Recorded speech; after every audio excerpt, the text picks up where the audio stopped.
சாமுந்திரிகா லட்சணம் ஜோதிடத்தோட துணை பாடம் தாங்க சாமுந்திரிகா லட்சணம். ஓகே, சாமுந்திரிகா லட்சணம் என்ன சொல்லுது? மூக்கு பெருசாக இருக்கா, அவன் இப்படி அவனோட கேரக்டர் இதுவாக இருக்கணும். நெத்தி பெருசாக இருக்கா, அவன் கேரக்டர் இதுவாக இருக்கணும்னு சொல்லுது பார்த்தீங்களா?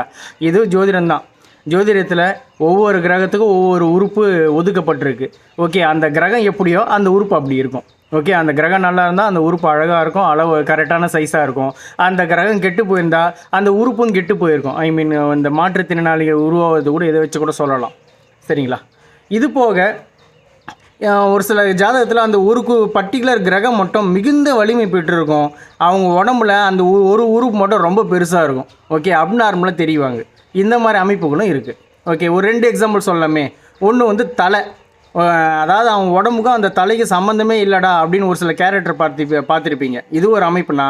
இன்னொன்று வயிறு, தொப்பை, அதாவது குண்டாக இருந்து வர தொப்பை இல்லைங்க, உடம்பு மொத்தம் ஸ்லிம்மாக இருக்கும், வயிறு மட்டும் சட்டி கவுத்த மாதிரி இருக்கும்.